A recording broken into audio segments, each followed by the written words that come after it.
Assalamualaikum warahmatullahi taala wabarakatuh. Salam sejahtera, salam harapan dan selamat malam.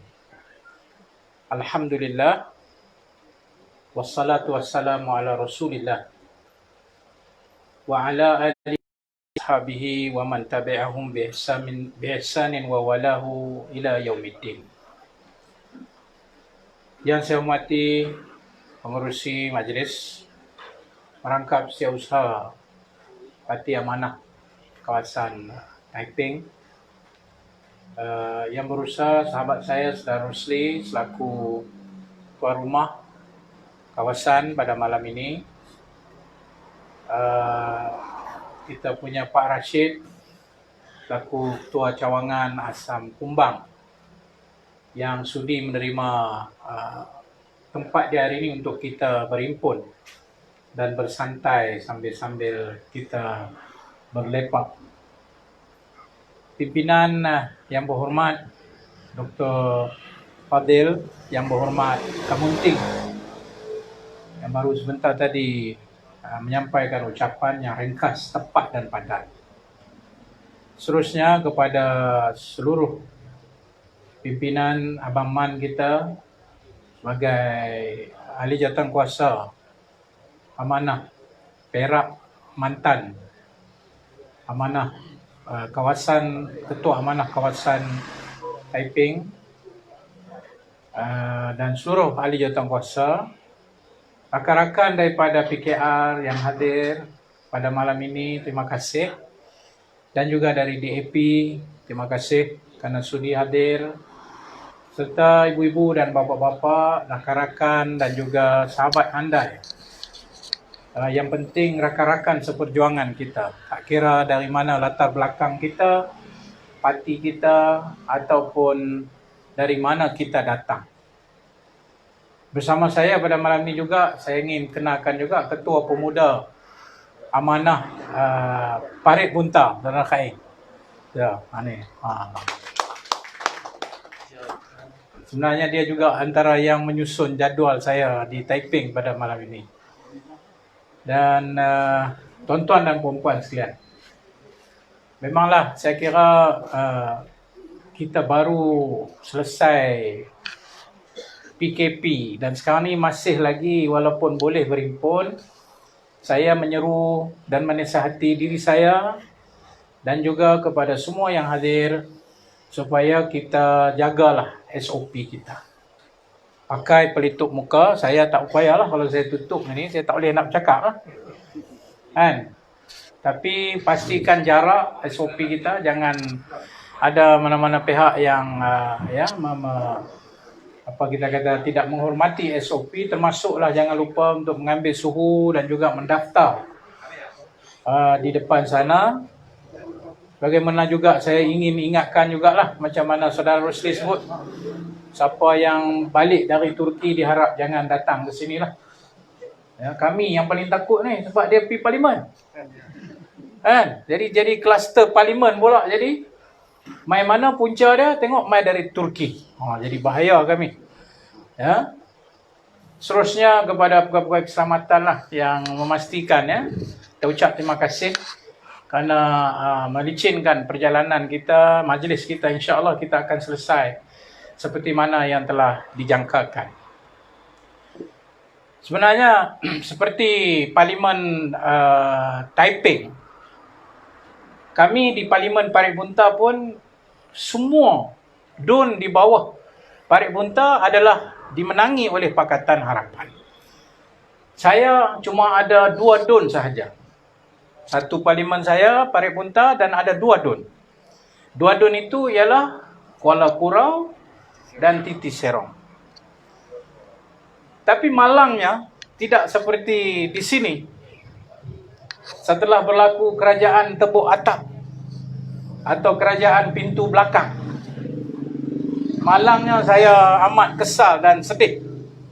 Dan saya mohon maaf bagi pihak Parlimen Parit Bunta kepada orang ramai. Kedua-dua DUN, iaitu Kuala Kurau dan Titis Serong, telah lompat parti. Mereka menang atas tiket Pakatan Harapan orang Cina, orang India, orang Melayu bagi sokongan. Dan mereka bagi sokongan itu bukan kepada kami, tapi sebagai wakil sahaja.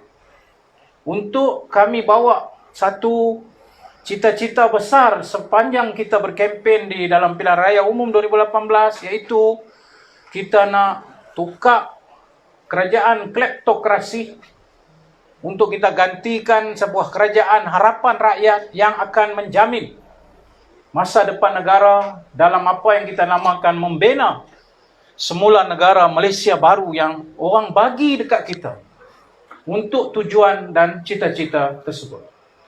Tapi malangnya kedua-dua mereka, mungkin salah seorang tu saya terasa sangat terhiris di hati saya tu, pasal yang tu datang daripada Parti Amanah. Saya minta maaf.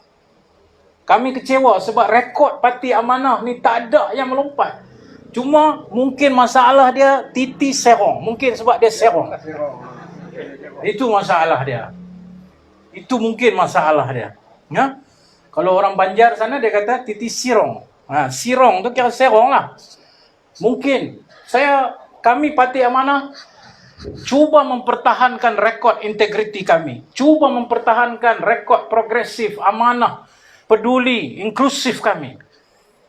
Walaupun kita tahu rakan-rakan dari parti lain ada yang juga terloncat sama dan terlompat sama atau sengaja melompat, kami waktu itu tahan supaya Parti Amanah jangan ada mana-mana mereka yang lompat, tapi duk jaga tengok-tengok bawah daun parit buntang.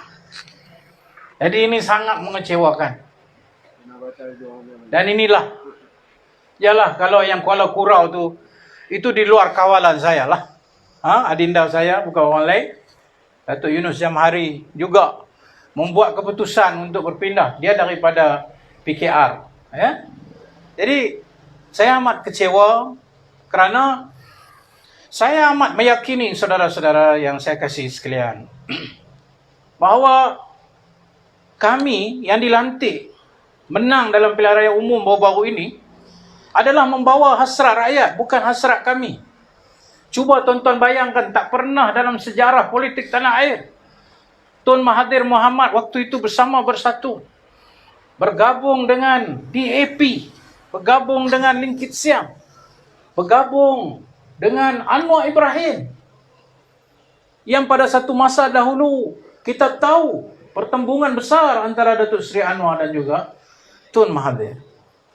Kita tahu macam mana Abang Mat kita, presiden saya, adalah mangsa kepada ISA, bukan jauh, Kementing aja di bawah Dun Dr. Muhammad. Dan kita tahu semua yang pernah menjadi, kita kata, mangsa kepada kepimpinan dahulu masa Tun Mahathir memimpin UMNO dan Barisan Nasional. Tapi kita telah ketepikan semua kepentingan ini. Datuk Seri Anwar Ibrahim telah mengenepikan kepentingan ini. Tuan Mat Sabu telah mengenepikan semua perasaan-perasaan ini. Dan mereka bergabung dalam satu sejarah besar tanah air kita. Tidak pernah tercatat sebelum ini.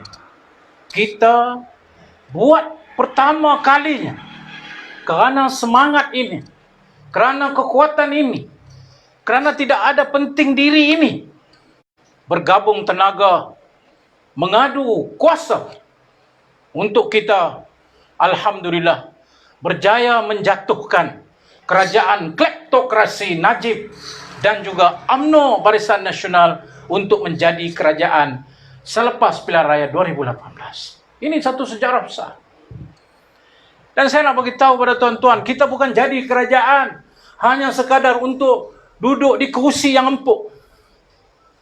Kita bukan sekadar menjadi kerajaan untuk digelar Pak Menteri. Kita bukan jadi kerajaan sekadar seronok orang usung kita ke hulu ke hilir. Kita jadi kerajaan dengan cita-cita kita nak selamatkan negara, dan kita kena pulihkan sistem yang ada hari ini untuk menjadi kerajaan yang lebih telus, lebih beramanah, dan paling penting menentang rasuah, Daripada akar umbi dia sampai ke atas. Dan itulah yang telah kita lakukan. 22 bulan. Banyak perkara yang telah kita buat. Kita mengisytiharkan, semua ahli parlimen, menteri mengisytiharkan harta masing-masing. Itu satu langkah paling kita kata basic, paling kita kata asas. Tak payah nak paksa-paksa.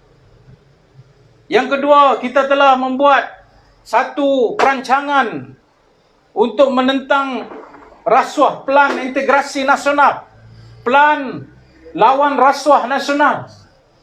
Kita juga telah melihat mana institusi-institusi boleh dengan Kerajaan Pakatan Harapan. Saya yakin Najib dengan kerajaan kleptokrasi tidak akan diheret ke mahkamah. Betul. Tapi kerana kita yang menang, kerana kita yang jadi kerajaan Najib, kita heret dia ke muka pengadilan, dan alhamdulillah 7 daripada tuduhan pada kes SRC telah terbukti Najib memang bersalah. Bayang kalau kita tak menang, apa akan jadi? Tabung haji. Saya boleh cerita lah. Pasal saya diamanahkan untuk jaga tabung haji. Saya tak tahu sama ada tuan-tuan masih ingat atau tidak. 2, 3 kes besar ketika kita berkempen yang kita sebut kepada orang ramai. Satu, 1MDB. Siap malam kita cerita. Dan cerita pada ambang pilihan raya umum. Kita cerita benda ni sejak tahun 2015 lagi. 2014 kita dah cerita. Macam mana berlaku penyelewengan, ya, 1MDB. Yang kedua, Felda. Kita cerita tentang Felda, penyelewengan yang berlaku kepada Felda. FGV, yang kononnya nak bela para peneroka dan akhirnya menjadi mangsa. Tabung haji akan rosak dan umat Islam, khususnya yang nak pergi haji, akan terjejas. Maka saya pun buatlah apa yang saya perlu buat. Panggil balik, lantik yang baru, pengurusi baru.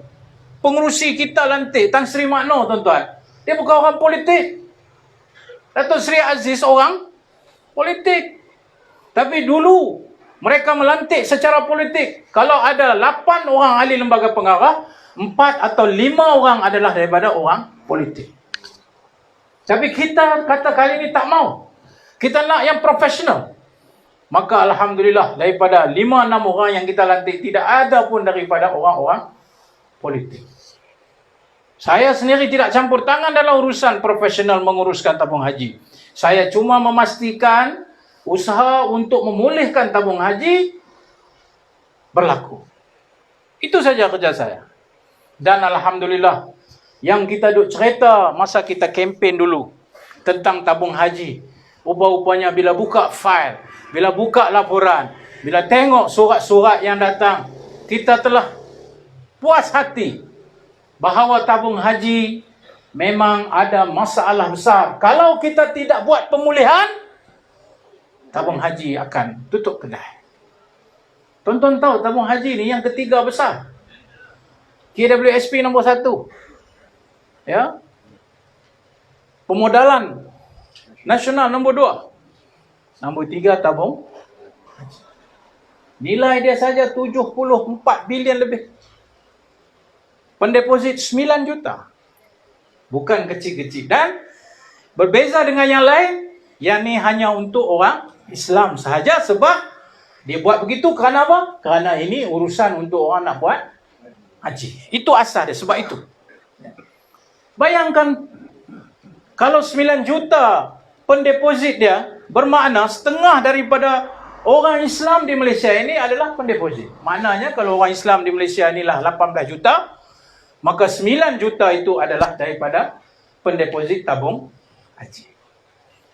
Dan kita terpaksa membuat keputusan yang sukar. Tidak mudah. Tuan-tuan, kalau orang tu dah sakit, kanser tahap 4, tuan-tuan tak ada pilihan melainkan kena bedah dia. Dan bila bedah, memanglah sakit. Bila bedah, memanglah kalau kita nak berhentikan pendarahan itu, alhamdulillah. Hari ini saya boleh katakan, walaupun perit tahun 2018, tahun 2019, kita buat operate, kita pulih, kita sekat pendarahan tabung haji kerana penyelewengan yang berlaku. Aset-aset yang sakit menyebabkan tabung haji punya tanggungan semakin berat. Dan lebih penting ialah, kalau kami tak selamatkan tabung haji dengan aset-aset yang sakit ini, maka ia akan bagi kesan kepada aset-aset lain yang sihat. Tabung haji ada saham, tabung haji ada properti, tabung haji ada ladang-ladang yang besar. Ladang di Indonesia, di Kalimantan, di Riau adalah antara yang terbesar yang kita miliki. Sebab itu tuan-tuan ingat dulu masa kes Jerebu. Sebenarnya kes Jerebu, bila kita marah kat Indonesia marah balik kat kita. Dia tanya balik, hamba tahu ni ladang ni siapa punya? Tabung haji punya. Hamba punya. Nak cerita kata, kayanya tabung haji ni. Hebatnya dia boleh sampai tahap boleh beli ladang-ladang yang besar-besar. Termasuk di Sabah, termasuk di Sarawak. Kalau kita tak buat sesuatu, tuan-tuan dan puan-puan, dengan sebesar kepentingan negara dalam tabung haji ini, maka tabung haji pasti akan parah. Tapi saya menyatakan untuk pendek cerita, tuan-tuan nak tahu lebih detail, cuba tengok debat saya dengan bekas pengurusi. Hari ini tercatat dalam sejarah, tak pernah ada satu debat yang ditonton setakat lah ni 2 juta penonton yang menonton debat itu. Tak ada dalam sejarah. 2 juta. Dan kita berdepan, kenapa kita harus bersembunyi? Kenapa kita harus takut? Dan saya nak bagi tahu di sini, yang ajak dia, yang jemput dia, yang cabar dia berdebat, bukan dia, saya yang cabar dia. Mari kita berdebat di hadapan rakyat. Dia cakap di parlimen, dia ganggu. Bila kita nak sebut fakta, dia ganggu. Okey, saya kata tak apa, ganggu. Saya keluar-keluar, ada interview dengan Malaysia Deadline. Terus dalam interview itu, saya mencabar dia. Kalau begitu, saya ajak Datuk Seri Aziz Rahim, mari kita berdebat di satu platform yang bebas, di mana tidak ada gangguan dan tidak ada kekacauan. Biar rakyat buat keputusan siapa yang benar-benar menyelamatkan tabung haji dan siapa yang meranapkan dan meruntuhkan tabung haji. Alhamdulillah, saya telah menyatakan apa yang saya nyatakan daripada fakta-fakta yang mana kita berjaya membuktikan. Hari ini tuan-tuan, setengah tahun 2020, soalan saya di parlimen hampir ada 10 soalan lisan, hampir 8 soalan, semua tentang tabung haji. Tapi tak pernah berlaku lah dalam sejarah. Sebenarnya saya tanya saya lah tu. Saya tanya saya. Pasal saya yang buat dulu tabung haji. Saya yang buat pemulihan dan sebagainya. Saya kena tanya saya. Cuma yang jawab ialah abah kau. Sebab dia Perdana Menteri. Ya? Perdana Menteri kita, dialah yang menjawab soalan-soalan yang saya ajukan. Antara soalan yang kita ajukan,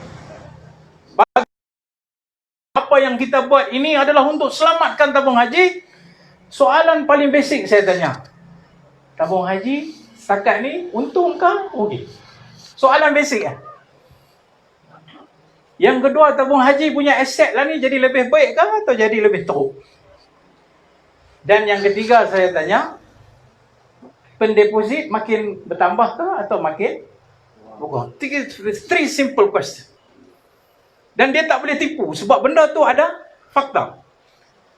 Pertengahan tahun 2020, dia sebab bila kita tanya dalam jabatan Perdana Menteri, kita tak tanya Parit Bunta bertanya Menteri Agama. Tak, kita akan kata Parit Bunta bertanya Perdana Menteri sebab dia duduk di bawah jabatan Perdana Menteri. Ya, dia yang bertanggungjawab. Saya tanya tentang berapa untung tabung haji untuk pertengahan tahun 2020. Jawapannya telah membuat untung 1.5 bilion untung. Maknanya untung lah. Kalau saya pelingkup semasa 2 tahun saya pegang, mana ada untung? Yang jawab tu bukan saya. Yang jawab tu bukan Aziz. Tapi yang jawab itu adalah siapa? Perdana Menteri sendiri. Baik. Soalan nombor 2. Saya ambil alih dulu. Yang kata sakit yang kata sakit tabung haji ni, aset dia berbanding dengan dia punya tanggungan, aset dia lebih rendah. Aset lebih rendah waktu itu 64 bilion. Tanggungan waktu itu sampai 74 bilion. Tak sihat dah tu. Hari ni saya tanya, hari ni tanggungan berapa? Liability dengan aset berapa? Maka dia jawab, hari ni alhamdulillah, aset kepada tabung haji hari ni sudah melebihi daripada tanggungan dia. Lebih berapa? Dulu defisit, negatif. Sekarang lebih positif berapa? Sekarang lebih 1.9 bilion. Makna kita ada aset sekarang dalam 78 bilion. Bagus tak? Bagus lah, takkan tak bagus. Dulu masalah tu lah dulu. Dan yang ketiga, pendeposit lari ke? Kalau saya buat lingkup, mestilah pakat lari belakang kan? Mereka tak percaya dan sebagainya.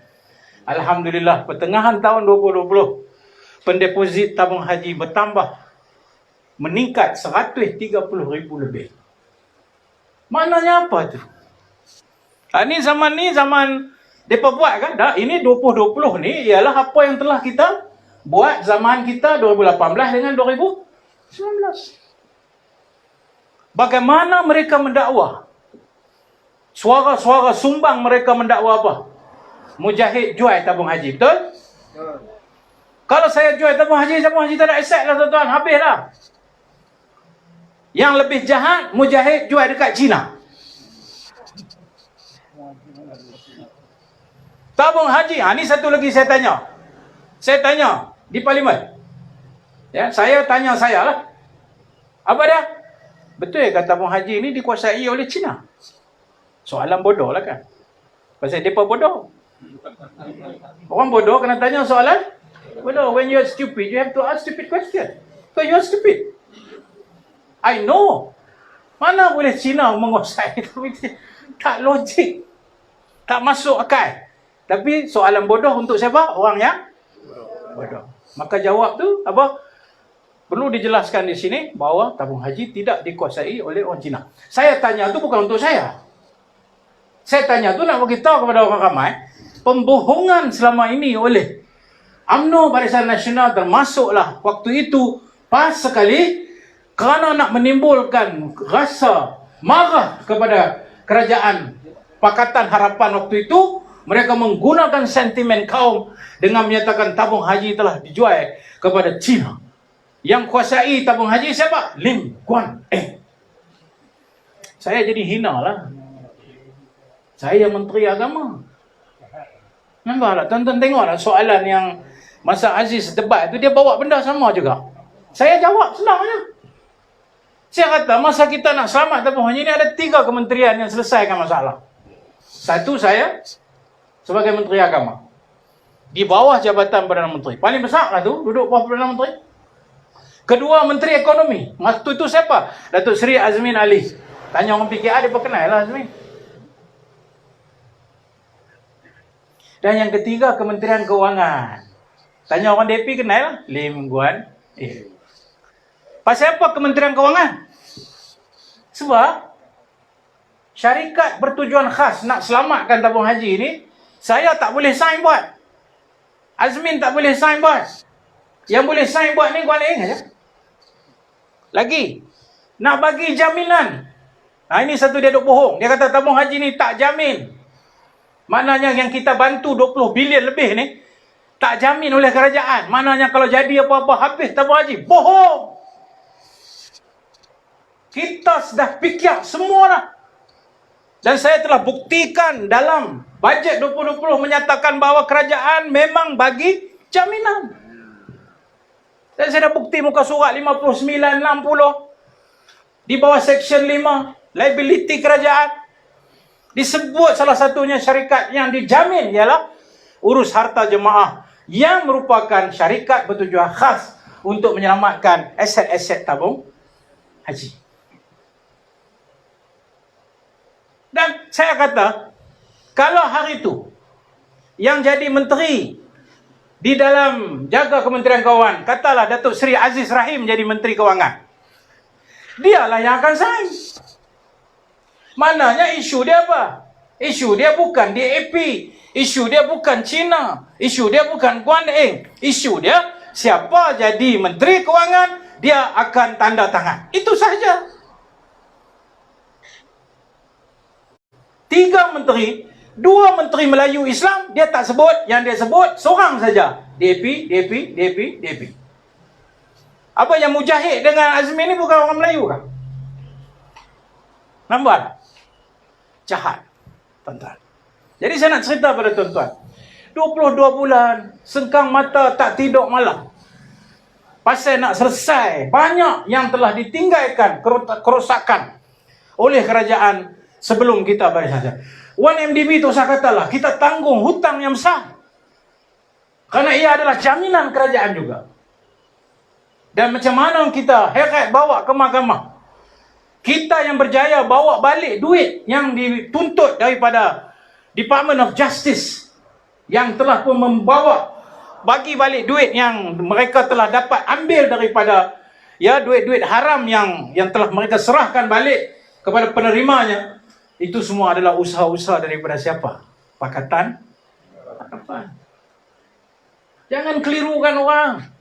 Kami kerja siang malam nak jaga kerajaan pada waktu itu. Tapi tuan-tuan, Felda, kita keluarkan kertas putih Felda di Parlimen dengan bantuan menyelamatkan Felda dari sudut jatuhnya saham FGV dan berbagai lagi isu penyelewengan, yang mana pengurusi dia hari ini didakwa di mahkamah. Ada kes dah. Pengurusi tabung haji, walaupun belum lagi ada kes, maksud saya belum ada pendakwaan, mana laporan polis ada dah. Belum ada pendakwaan teman tabung haji, tetapi dia sudah ada pendakwaan SPRM yang lain yang telah diheret ke mahkamah dengan nilai suapan berapa juta, 6 juta lebih.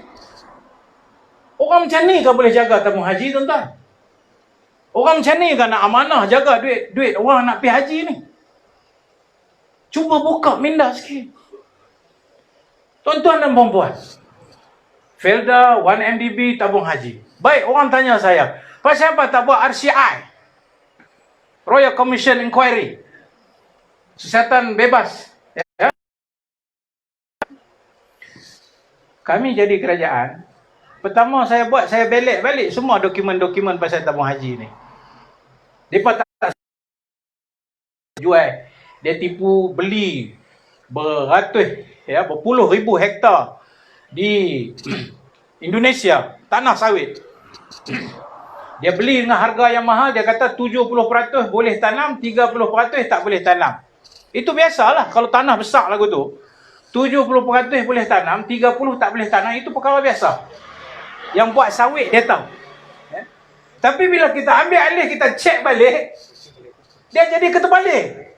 30% saja boleh tanam, 70% tak boleh tanam. Gila apa dia? Nilai dia beli atas 70% yang boleh tanam. Beli tengok 30% aja boleh tanam. Dah report dah. Lagi macam-macam lah yang berlaku. Ya.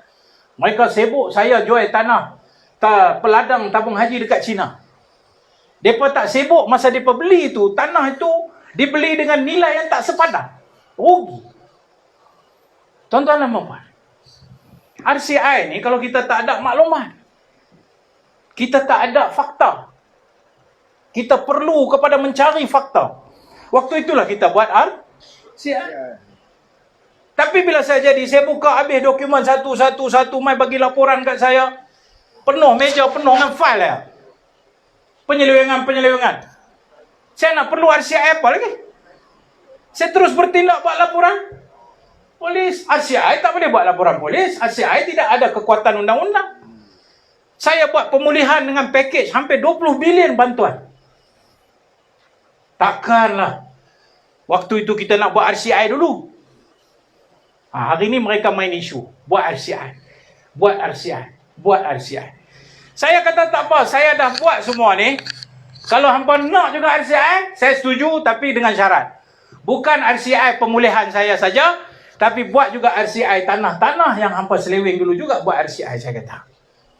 Kami dah ada bukti dah. Jadi tuan-tuan dan puan-puan, poin saya pada awal mukadimah ni, Ini baru mukadimah. Belum start lagi tadi. Ya, siapa berasa lapar masih ada lagi barbecue di belakang. Kacang-kacang masih ada di depan ni. Ya. Saya nak cerita 22 bulan kita berusaha bayar. Poin saya apa? Yang paling kita sedih 22 bulan itu, tuan-tuan. Kita ni kerja sengkang mata tak tidur siang malam kerana janji kita ni. Janji kita nak selamatkan negara. Bukan saya seorang, kementerian lain. Siang malam nak bagi elok. Yang mana yang perform untuk baiki betul-betul ini, memang siang malam tak tidur kerana nak baiki keadaan negara pada waktu itu. Dalam pada kita siang malam berusaha, tuan-tuan dan puan-puan, kita amat sedih sekali. Ada di kalangan kita yang merancang untuk menjatuhkan kerajaan yang dipilih oleh rakyat. Yang itu kita sedih. Dia pun merancang, tapi bukan nak bagi jaga negara, tapi dia merancang nak berjatuh kita. Ya, saya tak heran kalau PAS dengan UMNO nak menjatuhkan kita. Itu kerja dia. Kalau saya jadi heran kalau PAS dengan UMNO tak mau jatuhkan kita. Yang tu saya heran. Tapi mereka nak jatuhkan kita, itu memang kerja dia. Tapi yang saya heran, yang saya rasa sedih, yang saya rasa kecewa, orang yang bermesyuarat sekali dengan kita, orang yang bermesyuarat kabinet dengan kita, orang yang berbincang dengan kita, orang yang ceramah dengan kita setiap malam supaya sebut tentang kita nak buat perubahan, kita nak tolak kleptokrasi. Orang ini merancang untuk menjatuhkan rakan mereka sendiri. Bahasa ni kalau orang cakap, depan buat baik dengan kita, belakang duk main supaya kita jadi jatuh. Orang ni tak ada bahasa yang paling sesuai disebut, melainkan mereka ini adalah pengkhianat kepada mandat rakyat. Mereka bukan khianat kat kami, tuan-tuan, tak apa. Orang nak khianat saya secara pribadi, silakan. Saya marah pribadi, tak apa. Orang nak buat khianat kalau kita secara individu, silakan, tak apa. Saya tanggunglah rasa tu. Tapi jangan sekali-sekali kamu mengkhianati mandat rakyat. Amanah rakyat. Bukan saya. Dan ini lagi kita kecewa. Setelah mereka mengambil alih kerajaan dengan cara yang cukup tidak bermoral, ada kawan-kawan kita yang sanggup meninggalkan mandat rakyat ini untuk bersekongkol dengan mereka yang tidak ada mandat rakyat. Sedih kita. Macam saya katalah, amanah seorang terlepas, tak sempat nak jaga. PKR kita dah tahu siapa watak-watak dia. Bersatu kita sudah tahu siapa watak-watak dia. Di AP pun kita dah tahu siapa watak-watak dia. Di Perak ada 2 orang. Jadi maknanya apa? Maknanya mereka telah menyakitkan hati bukan saya, tapi mereka telah menyakitkan hati rakyat yang mengundi mereka. Sebab itu saya menyatakan, pada masa berlaku pengkhianatan ini, semua kami majoriti yang kekal menyatakan, biarlah kita semua kembali kepada mandat rakyat. Kita tak sanggup nak duduk di sana untuk bersekongkol dengan mereka. Walaupun kita berusaha untuk dapatkan balik mandat itu dengan cara kita di parlimen, tetapi di bawah macam malam ini, yang kita sedang berhimpun hari ini, saya ingin jelaskan kepada anda semua bahawa mandat kami ialah daripada anda, dan kami kembali kepada anda untuk sama-sama kita tuntut mandat ini semua. Apalah sangat jadi menteri orang tukang buka pintu lah, orang buka pintu ke saya. Apalah sangat kalau jadi menteri ada driver lah pun saya ada driver. Apalah sangat jadi menteri kalau ada bodyguard lah pun saya ada bodyguard. Apalah sangat menteri kalau pakai kot pakai tie lah, ni pun saya pakai kot dengan tie. Cuma malam ni saya tak pakai. Kalau pakai memang orang kata lah. Apa masalah kita? Inilah saya katakan, Inilah saya katakan, ini malam ini adalah malam yang kita bicara tentang perjuangan mandat rakyat. Ini malam. Kita bersedia bersingsing lengan. Ayo. Kalau kamu boleh khianat, kami akan kembalikan amanah itu. Kita suruh semua, bukan saja orang Melayu, orang Cina, orang India, orang Melayu, orang Iban, orang Kadazan. Kamu tidak boleh menerima keadaan yang ada hari ini. Tuan-tuan fikir, tuan-tuan. Kita lawan dengan kleptokrasi UMNO ni, tuan-tuan. Kita lawan dengan UMNO ni. Kalau orang PKR, orang DAP, ya, mereka tahu sukarnya nak lawan dengan UMNO. Okeylah, orang bersatu baru tahun 2017. Orang bersatu tahun 2017 baru dia kenal UMNO ni siapa. Lambat sikit lah, tak apalah. Better late than never. Tapi kalau tanya orang PKR, tanya orang DAP, tanya saya, asal orang PAH, kita kenal dah UMNO ni siapa. Dan kita lawan nak tukar Malaysia dengan lebih baik tanpa UMNO. Bukan kerja mudah, tuan-tuan.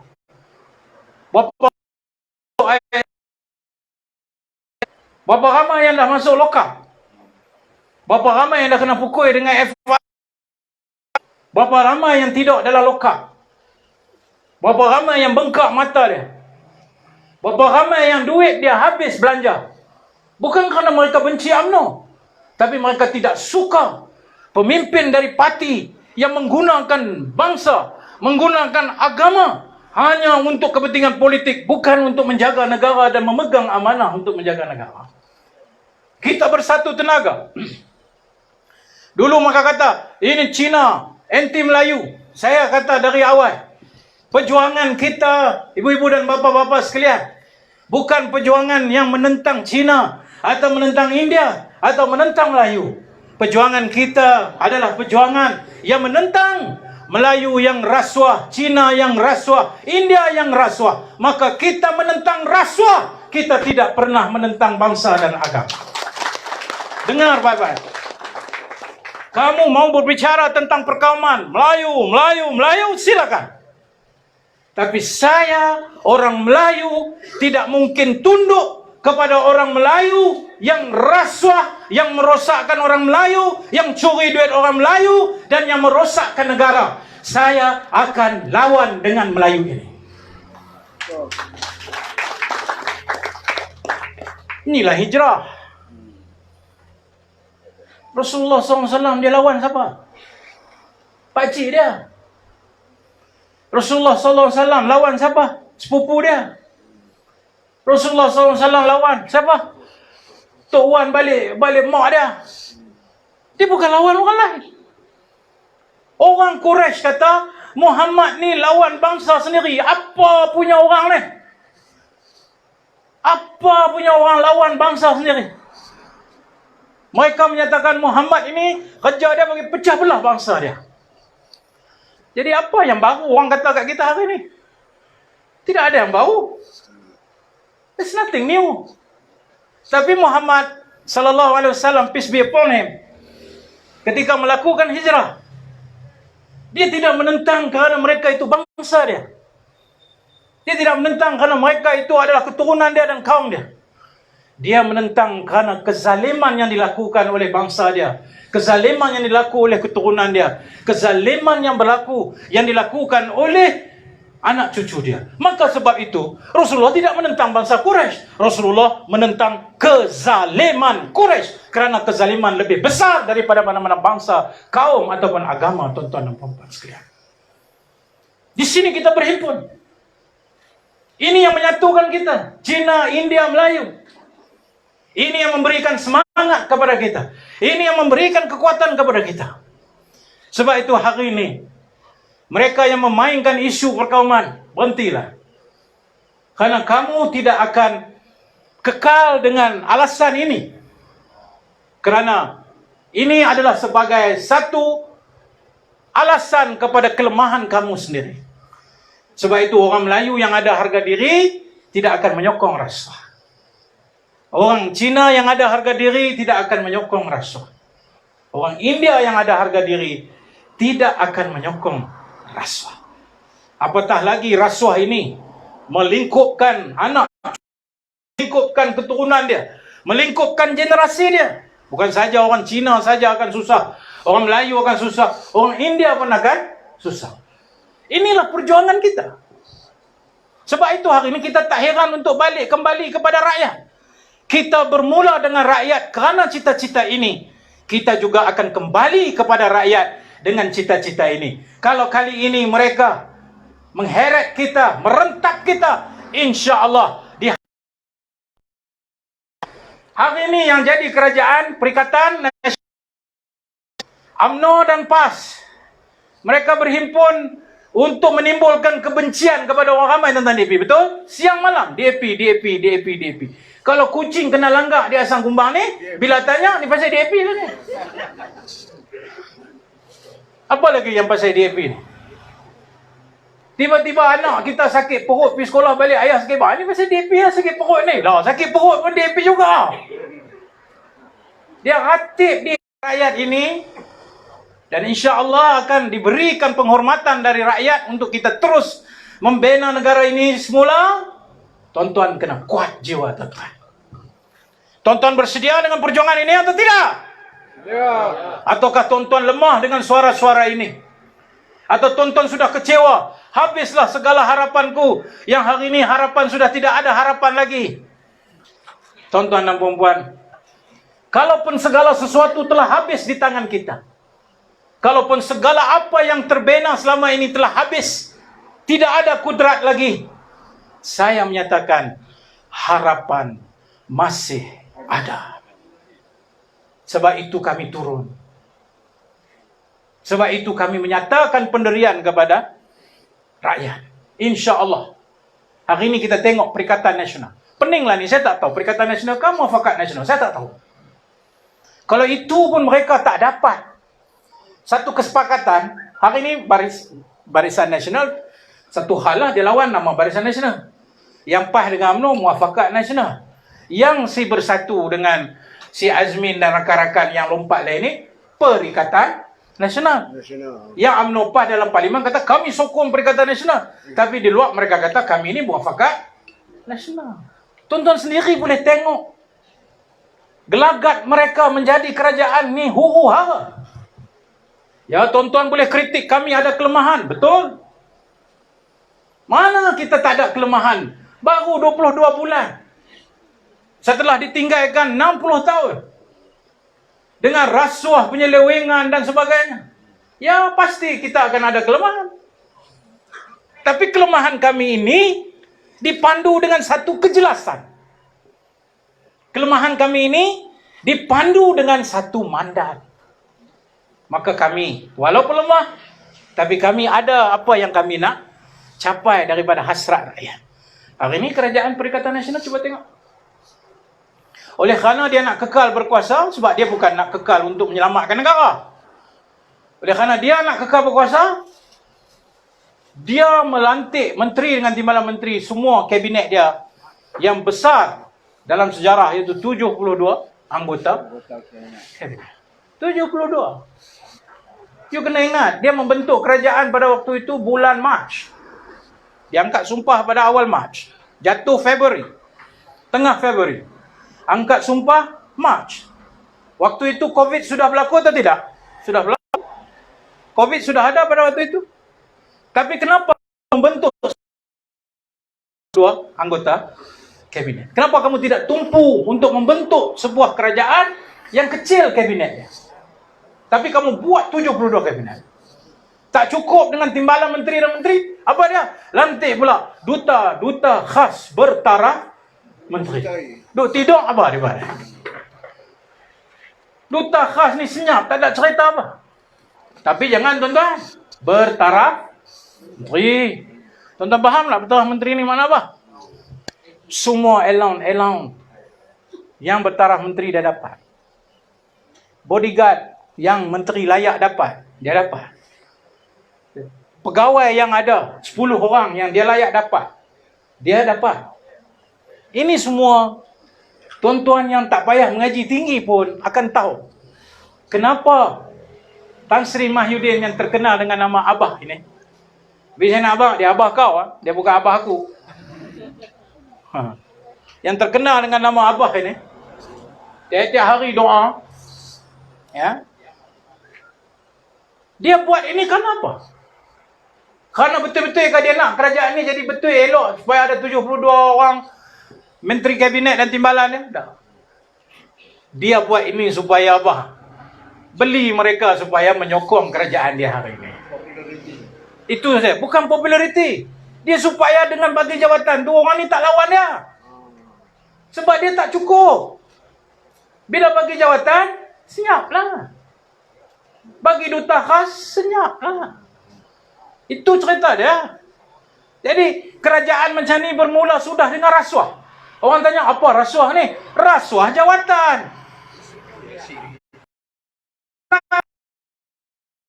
Cukup lagi dengan itu, pasal tak kalah semua ahli parlimen nak jadi menteri dengan timbalan menteri, maka GLC bagi kepada ahli parlimen sekalian. Lepas tu heboh di parlimen baru ini pada hari akhir minggu akhir, hari Selasa baru ini. Kami Rabu Khamis cuti sebab awal Muharram, dia bagi cuti awal. Oh bising. Dia kata, oh dulu kerajaan Pakatan Harapan pun lantik. Kita tanya lantik bila yang kita lantik GLC? Rupanya dia tak boleh beza antara agensi kerajaan dengan GLC. Agensi kerajaan ini dia bertanggungjawab kepada kementerian. Tak ada masalah, saya ada 14 agensi dalam saya. Ada 14. Dia bertanggungjawab kepada saya. Tapi yang dia cakap ni GLC. GLC ni syarikat kerajaan yang ada hubungan dengan kerajaan, yang ada kepentingan dengan kerajaan. Lantik habis semua jadi GLC semua. Jadi pasal apa? Supaya yang bising tak dapat jadi menteri atau menteri, senyap jadi GLC. Taklah bising bila nak kata sokong, maka sokonglah Perikatan Nasional. Dia sokong tu pasal dia yakin dah kepada abah kau. Dah, dia sokong tu pasal dia dah dapat GLC. Betul? GLC lelaki-lelaki pun kalau sebulan ada yang 8,000, 10,000. Tu lelaki-lelaki tu. Ha? Oh yang hebat-hebat macam TMB macam tu 20,000. Ada driver, ada elang tu, elang ni naik kapal terbang pergi sana sini. Siapa tak mau? Nampaklah? Oi, tak cukup lagi. Tak cukup lagi. Dia tahu dia berdiri di atas kelemahan kerana dia tak ada satu keyakinan, maka dia kacau. Dia beli orang dengan jawatan-jawatan. Saya menganggap ini adalah rasuah. Rasuah jawatan supaya Perdana Menteri boleh kekal untuk berkuasa. Dan kita tengok apa yang berlaku di Sabah. Adakah ini kerajaan yang kita mahu, tuan-tuan? Di Sabah bagaimana kita dengar dibeli 30 juta. Dah buat laporan polis pun. Dan ini semua ada kaitan dengan mereka mau ambil Sabah yang sekarang ini di bawah, dulu di bawah warisan, dah bubar dah, di bawah warisan yang tidak memberi ataupun tidak menyokong kerajaan persekutuan. Maka cara mudah untuk mereka ambil sokongan ini, beli wakil rakyat. Tuan-tuan, saya tanya dengan jujur, adakah ini Malaysia yang kita mahu? Ini kah yang kita mahu? Bagi duit supaya boleh jatuhkan sebuah kerajaan yang dipilih oleh mandat rakyat. Sampai ke Syafi'i Abdul mengakui setiap hari wakil-wakil rakyat dia diganggu dengan rasuah-rasuah ini. Dan hampir seluruh mereka, kalau tidak semua, sebahagian besar, sampai nak boleh jatuh sebuah kerajaan yang dipilih oleh mandat rakyat. Bayangkan tu. Apa akan jadi pada negara kita? Kononnya mereka ambil alih nak selamatkan negara apa? Tuan-tuan dan puan-puan, kita tengok lagi kerajaan hari ini. Mereka menyatakan baru-baru ini minta penguntukan untuk kabinet baru, kementerian-kementerian baru. Ada 3 ada daripada satu kementerian pecah pada 3, dan ada satu kementerian baru yang ditubuhkan, iaitu Kementerian Perpaduan. Maka dia terpaksa untukkan duit itu. Untukkan duit itu maknanya bajet dah ada, tapi dia untukkan untuk bagi-bagi kepada kementerian yang baru. Berapa? 7.4 bilion lebih kurang begitu.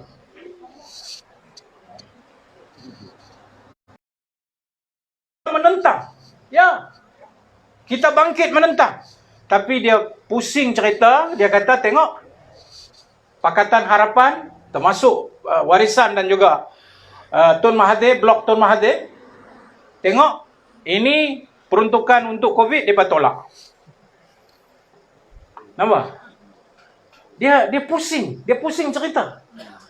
Walhal kita tolak sebab apa? Kita tolak saja. Yang perlu-perlu saja. Kami pun dulu dia orang kata kecil kabinet kami. Tu dalam keadaan tidak ada COVID. Hari ini mereka buat sebuah kerajaan yang kabinetnya besar. Kita tak setuju. Satu, tak produktif. Nak produktif macam mana? Kalau menteri sendiri tak hormat SOP. Menteri ni dia buat SOP tuan-tuan. Dia ingatkan ke orang jaga SOP. Tapi kalau hari ni seorang menteri yang jaga komoditi, ladang, sawit, getah, yang dia tahu kalau dia balik daripada luar negara, SOP dia mudah aja. Buat test dulu. Kalau negatif, hantar. Kalau positif, hantar pergi hospital. Kalau negatif, kurung 14. Hang menteri ke, hang Perdana Menteri ke, hang apa ke, itu prosedur dia. Balik saja, cek. Kalau positif, pergi hospital. Kena kuat kuasa, kena tahan. Tuan-tuan, yang ni tuan-tuan, dia menteri tuan-tuan. Saya tak payah sebutlah siapa dia. Yang pastinya daripada PAS lah. Yang duk cakap hebat sangat ni. Boleh dia kata, tengok. Kalau saya ni ada, takkanlah istana boleh mai, saya boleh pergi istana. Apa function dia saya tak tahulah. Kakak bodoh punya jawapan tu tuan-tuan. Kan saya dah apa? Kalau negatif, 14 hari kuarantin. Kalau positif, duduk hospital. Bukan isu positif, aku negatif, tak ada, aku boleh berjalan, kata. Yang itulah yang jadi dekat kita punya nasi kandang. Di mana? Di Tepuh. Napo. Singgah apa? Singgah Gabon punya. Siva Gangga mari sana. Sudah sampai, sudah ada ini, kuarantin juga, tapi turun bawah juga ada. Habis satu kawasan, semua sudah kena tutup. Apa ini orang? Semua ada marah sama dia, betul kah? Semua ada marah. Yelah deh, Tambi, apa you ini macam? Habis semua kena marah, pasal dia tutup habis semua. Yang kaki makan nasi kandak marah, bukan sebab dia tak boleh makan nasi kandak lah.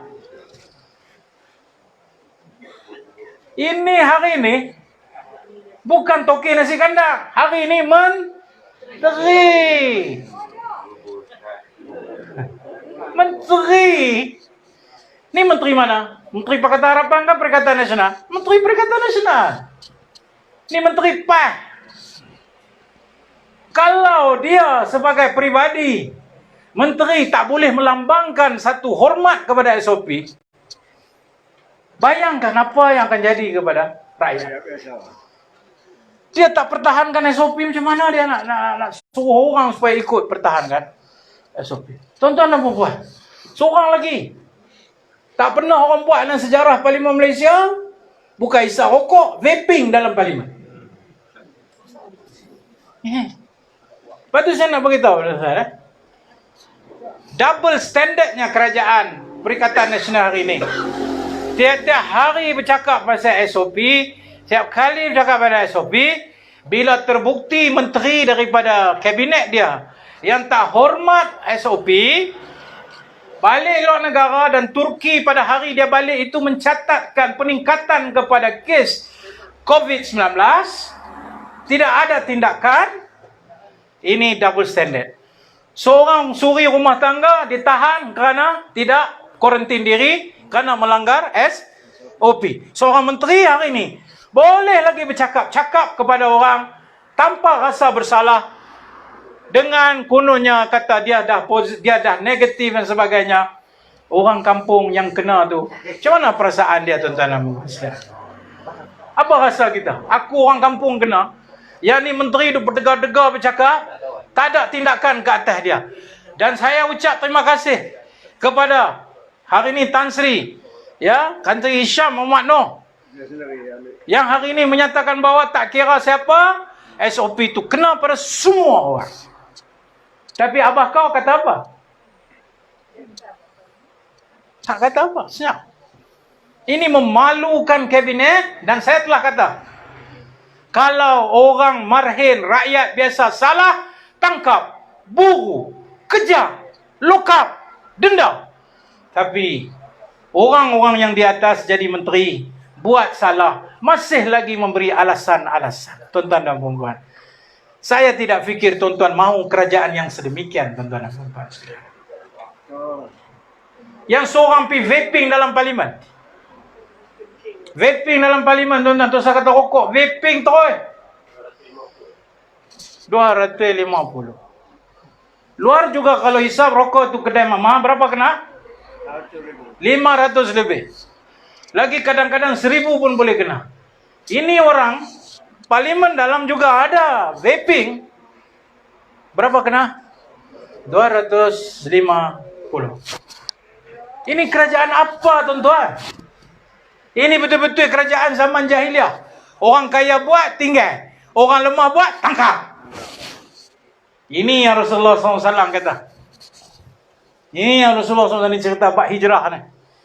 Rasulullah, dia tak ikut cara macam dulu. Zaman jahiliah. Sampai Rasulullah kata apa? Demi Allah, kalau anak aku, lau anna Fatimah binti Muhammadin sarakat, laqata'tu yadaha. Kalaulah Fatimah itu mencuri dengan buktinya, pasti aku akan kenakan hukuman seperti yang ditetapkan. Itu aku punya anak sendiri. Inilah masalahnya, kata Rasulullah sallallahu alaihi wasallam, annahum idza sariqu minhum asy-syarif tarakuhu wa idza sariqa minhum ad-dha'if aqamu alaihi al-had. Wallahi law anna Fatimah binti Muhammadin saraqat laqata'tu yadaha. Ini yang kata hijrah ni. Orang Arab dulu ni macam ni. Rasulullah kata apa? Rasulullah kata apa? Orang dulu, kalau orang-orang kaya di kalangan mereka mencuri, mereka akan buat-buat tak nampak. Buat-buat macam tak dengar. Tapi kalau orang susah di kalangan mereka, rakyat marhin lah maknanya hari ni, yang bila buat salah, terus kena hukuman. Yang tu yang Nabi kata, dia hijrah ni, dia ajak orang Arab, kalau anakku Fatimah curi pun aku akan kenakan hukuman potong tangan kepada dia. Maknanya apa? Inilah the rule of law. Inilah dia prinsip undang-undang. Yang kaya, yang miskin, semuanya sama sahaja di hadapan undang-undang. Tapi Perikatan Nasional apa? Dah. Kalau yang VIP itu menteri 250. Tapi kita kalau pergi hisap rokok kat kedai mamak 500. Kalau langgar SOP, orang biasa tangkap, denda 1000, penjara 1 hari. Tapi yang melanggar SOP itu siapa? Yang melanggar SOP itu adalah menteri, orang yang ada kuasa di atas, maka sampai hari ini belum dikenakan tindakan kepada beliau. Tuan-tuan dan puan-puan, inilah kerajaan Perikatan Nasional ini. Dia tipu dekat orang. Dia kata kita menolak bajet 7.4 bilion. Pasal apa? Dia kata bajet ini untuk COVID. Wahal bajet ini adalah untuk bagi gaji kepada menteri-menteri yang baru ini. Dan ini hanya satu kerugian. Kenapa kita harus bagi duit 7.4 bilion kepada mereka, kalau mereka sendiri tidak hormat SOP, tidak produktif dan tidak ada gunanya, melainkan kita tahu jawatan-jawatan yang diberikan itu hanya untuk membeli mereka supaya jangan menentang Perikatan Nasional. Itu saja. Tengok pula seorang lagi. Bos kau, bukan bos aku. Aku tak mengaku, ni bos kau. Dah confirm kena dah. Dah confirm 6 tuduhan kepadanya. Terbukti dah bersalah. Ya, tuan-tuan akan kata, habis nanti bila dia boleh pergi rayu. Betul, dia boleh pergi rayu. Itu proses undang-undang. Untuk memberi keadilan kepada orang yang bersalah. Supaya tidak timbul lagi kata dia tidak ada orang yang mendengar rayuan dia. Itu biasa. Itu biasa. Sampai ke Mahkamah Persekutuan, itu biasa. Tapi, apakah ini menafikan dia sudah bersalah? Tidak menafikan, dia tetap bersalah. Dia bersalah bukan kerana dia ini curi duit kedai. Dia curi kedai Pak Rashid ke? Dia curi kedai Cendol Ayub ke? Di Taiping sana. Apa nama cendol sedap? Ansari. Saya tahu lah, saya dulu ITTM sini tuan-tuan. Saya lecturer dekat ITTM sini, Jalan Lembah Kuda. Selalu pergi makan kat Ansari tu. Ya, dia bukan curi duit kedai dia apa. Dia curi duit negara tuan-tuan. Duit negara. Bukan sikit. Berbilion. Bukan dia curi tu dia simpan sini. Dia curi tu dia pergi sana bagi nak cuci duit dia bagi bersih. Elok. Pergi sana, pergi sini jadi cuci. Lala, magic. Masuk balik akaun dia. Balik. Lepas tu tanya dia. Macam mana? Saya tak tahu duit masuk akaun saya. Ada ke jawab lagu tu? Lagi syok dia jawab apa? Mula. Ni pun bukan saya. Ini Raja Arab Saudi bagi. Raja Arab tu dah meninggal lah. Lepas tu hakim kata ini satu alasan yang langsung tidak konklusif. Tidak ada bukti pun daripada apa-apa pembuktian yang menyatakan ini adalah pemberian daripada Raja Saudi. Habis. Tak tahu, tak boleh jawab. Raja Arab Saudi bagi, hakim kata mengarut. Dan ia dilakukan ketika dunia semua, orang yang terlibat dengan ni dah pun ditangkap dan dimasuk penjara. Apa lagi bukti dia? Akhirnya, didapati bersalah. Tapi yang didapati bersalah ini, cuba tengok hari ini. Dia boleh pergi berjalan lagi dengan bodyguard, dengan polis escort. Dia boleh pergi berjalan lagi dengan orang sambut dia. Oh, bosku ambil selfie. Aku tak mau selfie dengan perempuan. Apa? Tuan-tuan nak selfie dengan perempuan? Nasib baik belum ada lagi kluster mahkamah hari tu. Pilah pertahankan. Yang seronoknya, saya tengok hari tu, yang pi pertahan dia siapa? Yang pi untuk bagi sokongan dia siapa? Zahid Hamidi. Kawan pun ada 40 kes. Yang siapa lagi pi? Aziz Rahim pergi. Aziz Rahim pun ada kes lagi. Jadi hak yang pi duk bagi sokongan dia siapa? Hak yang sama kes macam mereka ni juga. Pompak pergi bagi sokongan kepada pompak. Depan clear, depan mata tuan-tuan, clear dah. Apa lagi? Very clear. Jadi pompak pergi sokongan. Tapi ada juga tok lebay. Yang pergi baca doa juga. Yang tu lagi pelik lah. Kalau pompak sokong pompak, saya tak pelik tuan-tuan. Tapi tok lebay pergi sokong pompak bagi doa. Lepas tu pukul 3 pagi pergi ziarah pompak ni. Pergi ziarah dia, aku nak bagi semangat kat dia. Ini saya tak masuk. Saya cannot brain lah. Jadi pakai lebay belum tentu baik lah. Tapi saya pakai lebay malam ni. Amai pakai lebay. Man pun pakai lebay malam ni. Macam mana hari tu tabung haji? Kita nak kata tabung haji ni ada masalah. Lepas tu panggil lah lebay-lebay ni mai. Aziz panggil. Cerita-cerita. Oh, kami berpuas hati. Tak berpuas hati, pengurusi dia kena. Apa dah muka? Itu yang berpuas hati tu. Yang ni pun satu hal pening kepala lebay-lebay ni. Dulu ada seorang lebay, tuan-tuan mungkin kenal dia. Dia pernah jadi yang berhormat. Dia ceramah. Dia kata UMNO ni pagi, siang, hari, malam ceramah, hidup Melayu. Tapi pagi-pagi curi duit orang Melayu. Lepas tu dia cabar. Kamu kalau nak lawan UMNO, kena belajar daripada PAS. Tentang kenal siapa itu? Kenal? Tak jauh, sebelah aja. Itu Wan punya kawan baik. Kek gantang kena. Adik-adik dia. Kemas cakap tuan-tuan. Kita tidak UMNO lah parti rasuah, parti siang cakap Melayu, malam curi duit orang Melayu. Kita lawan UMNO. UMNO, kalau siapa nak belajar macam mana lawan UMNO, belajar daripada PAS. Tak PRK Slim baca doa. Baca doa untuk calon siapa? Calon UMNO. Lala barulah saya faham yang dia kata kena belajar dengan PAS ni, belajar baca doa dengan PAS. Tu maksud dia.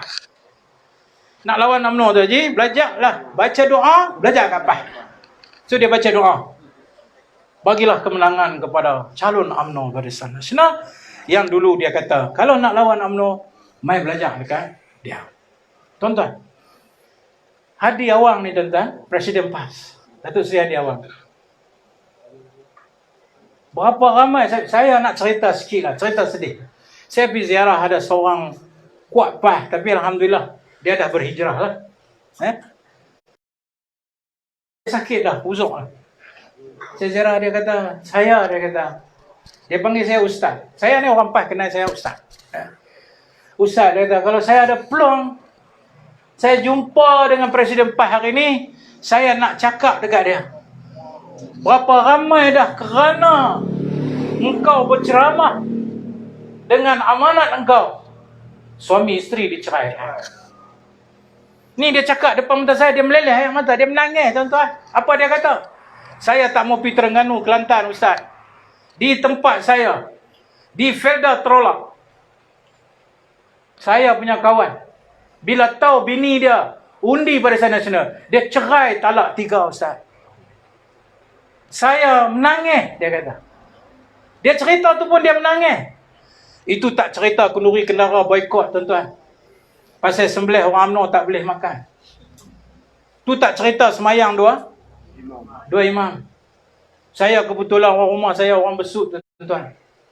Besut ni tempat dia lah tu, yang 2 imam tu. Kebetulan keluarga daripada keluarga isteri saya tuan-tuan. Bayangkan tuan-tuan sampai tahap lagu tu tuan-tuan. Kalau pun yang baik sikit, kalau dia semayang, kalau tu imam tu UMNO, tapi lepas tu dia semayang lain pula. Sebab tak sah. Kenduri dia pergi makan, tapi dia tak makan daging. Macam tak boleh, ni daging sembelih UMNO. Kalau dia pergi ra'i pun dia makan nasi ya, dengan sayur, dia tak makan kambing atau daging sebab sembelih UMNO. Orang ni kata, kalau saya ada peluang, saya akan bercakap dengan Presiden PAS hari ini. Berapa orang yang telah kamu porak-perandakan rumah tangga dia? Berapa orang yang telah kamu menyebabkan perpecahan di dalam orang Islam? Berapa orang yang bukan takat itu? Ada yang mati kerana percaya kepada amanat kamu itu. Kerana kamu menyatakan menentang UMNO adalah jihad. Mati menentang UMNO adalah mati syahid. Tuan-tuan, hari ini di mana kata-kata itu? Hari ini yang saya dengar terkini dia kata UMNO dan PAS tak boleh berpisah. Berapa orang yang dah jadi cerai suami isteri kerana dia jadi mangsa hari ini? Orang itu sebahagian, bayangkan. Ini cerita PAS. Jadi PAS tak hormat SOP itu clear.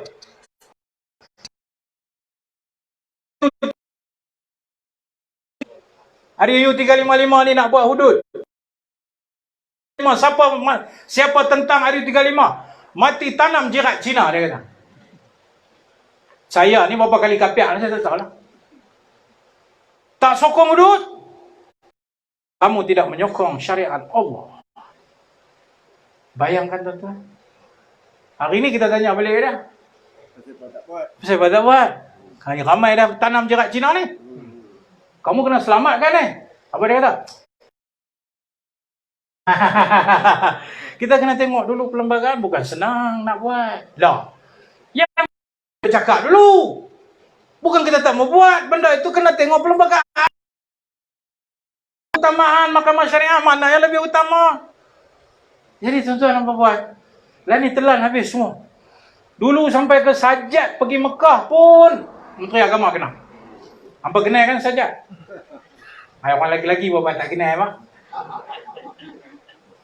Ramai yang ikut Instagram apa kan? Hari ni saya kata, kurang-kurang aku jadi Menteri Agama, Sajat pergi Mekah pakai tudung tau. Hari ni aku tengok Sajat pakai bikini. Tu jawab bodoh pasal yang tanya tu bodoh. Jawab pun kena bodoh lah. Mana Sajat punya kes hari ni? Senyap. Oh, Siti Kasim anti-Islam. Siti Kasim ini tak boleh, dia ni apa kerajaan Pakatan Harapan buat? Mujahid malah, mujahid malah. Mujahid juga kena. Hari ini Siti Kasim dibebaskan di mahkamah atas, tidak ada padanya, tak ada apa, dibebaskan atas kesalahan kononnya mengganggu penguatkuasa Jawi dalam majlis transgender. Senyap. 1000 kata. Maknanya mereka menggunakan isu-isu perkauman untuk menjatuhkan kerajaan Pakatan Harapan hari ini. Sebab itu saya kata kepada tuan-tuan, Perikatan Nasional tidak layak menjadi kerajaan. Oleh itu, kita harus mengumpul tenaga. Ya, kami buat urusan kami di Parlimen. Jangan risau. Kami bertanggungjawab untuk memastikan dalam 222 itu mandat itu dikembalikan. Itu di bawah kami punya kuasa kami. Tapi ini bukan bermakna kita tidak turun ke gelanggang bersama dengan rakyat. Karena akhirnya yang menentukan mandat itu adalah rakyat. Dan pilihan raya hampir sangat. Pilihan raya Sabah akan berlaku sedikit masa lagi bulan September. Lepas itu, kami menjangkakan mungkin pilihan raya umum sama ada awal tahun depan atau hujung tahun ini. Oleh itu saya bagi semangat pada malam ini kepada mereka yang masih ada harapan. Kita tidak perlu berasa lemah. Kita tidak perlu berasa diri kita sudah tidak ada harapan. Karena begitulah kebangkitan kita sejak daripada tahun 1998-97. Sedikit demi sedikit. Hari ini kita telah buktikan 22 bulan kejayaan-kejayaan kita. Tiba-tiba mereka nak bawa balik kita zaman gelap. Nak bawa balik kita zaman-zaman yang ke belakang. Maka, kalau dulu kita mengambil masa 15-16 tahun untuk kita kembali menjadi kerajaan, saya yakin dengan apa yang berlaku di depan mata kita hari ini, orang yang dahulu menyokong kononnya Perikatan Nasional hari ini menyesal. Dan kita yakin, kalau ada pilihan raya umum, tak kira lah. Hujung tahun ke, awal tahun ke, bila-bila tahun ke, mandat rakyat kali ini akan kita capai dan kita kembali membina negara ini. Seluruh negara Cina, India, bangsa Melayu, Kadazan, Iban, Dayak, Murut, kita berhimpun atas nama rakyat Malaysia untuk membenteras rasuah dan membina negara ini. Insya Allah masa depan itu tetap di tangan anda semua dan di tangan kita yang sayang kepada negaranya. Tuan-tuan dan puan-puan, demikianlah sedikit perkongsian saya dengan apa yang berlaku. Insya Allah kita akan bertemu lagi, dan saya dipahamkan live kita ini ditonton oleh berpuluh ribu orang. Jangan tonton hari ini tak payah fikir tengok ceramah sikit, tapi sebenarnya yang menonton live lebih ramai. Dan insya Allah mereka adalah merupakan penyokong-penyokong yang mahukan mandat rakyat. Sekian dahulu, terima kasih. Wassalamualaikum warahmatullahi wabarakatuh.